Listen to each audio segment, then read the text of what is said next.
Hello, everybody. Today we're going to talk about your purpose for being in ASL class. So I will go through some of the slides and then you will do some activities to go along with it. So maybe your purpose here is just to pass ASL. Okay, you need 2 language credits to graduate from high school. So maybe you're just looking to graduate, pass, get your diploma, use that. And also, if you do choose to go on with ASL throughout your high school career, you are able to get college credits. So I actually did this in high school, and when I went into college, I had these credits so that I didn't have to take a language throughout college. I went in, and it saved me some time, it saved me money, it saved me having to take courses again that I already took in high school. So it's a positive taking ASL. Maybe you are considering being an interpreter, or even if you're not, it's just an idea to have that you can succeed in this. An interpreter makes a lot of money. The average is about $27 an hour, which is a lot. And that's just the minimum.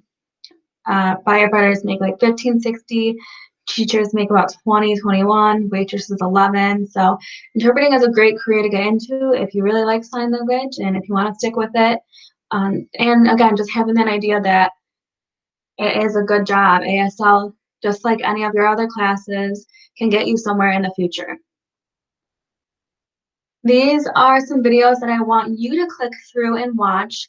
And there is a Google form up that asks questions that have to do with what's in the video. So make sure you're listening, look at the form, and fill out the videos. These are stories to show you that ASL is used throughout the world. Being a student taking ASL can help you no matter what your career is. So there's some examples in the videos and some interesting things in there.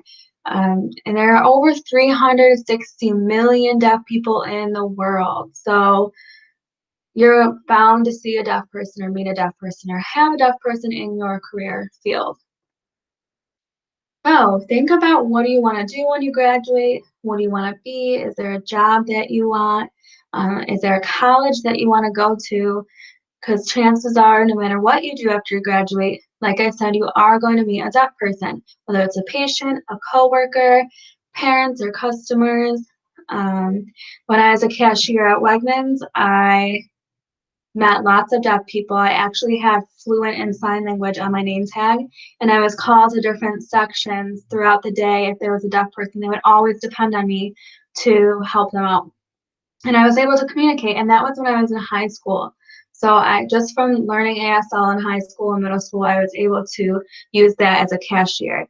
And I also put a dentist on here because my whole family, my uncles, aunts, grandparents, all own dentistry. They're all dentists, and they've actually called me and asked me if I could come in to help them with someone who is hard of hearing or deaf.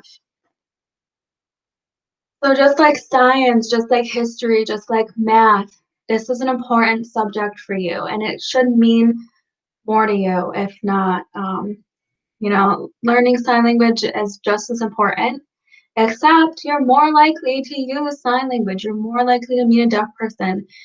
Depending on your career, you might not ever use math or algebra again, or earth science or history, right? So sign language can be very helpful for you. So you have a purpose for being here. What is that purpose? You're going to go to the Google form and fill that out. Answer the questions. Go back to the slide with the video links. Click on the links and they'll take you to the videos, and you can answer the questions on your Google form. And then after everything, after you're all done, you're going to create your own commercial, or you can find your own commercial like the ones that you'll see in the slides, in that video, the links. You'll see some commercials that have deaf people and like supporting deaf people and things like that. So just think about, what you want to do. Think about your job, how you might meet deaf people, or interact with deaf people, how that will affect your job, things like that. Look at the commercials, look at the links, see if you can relate to it in any way. You can either create your own commercial or create your own video. It doesn't have to be long. Or you can find a commercial that it's already made that is related to what you want to do. So if you want to be a doctor, maybe you can look up, deaf people in the medical field, and you can find some videos on that. Just upload it and type a little description to go along with it. Or if you want to create your own, okay? If you have any questions, please feel free, let me know, email me, contact me on Google Classroom, whatever you gotta do. All right. Thanks, guys.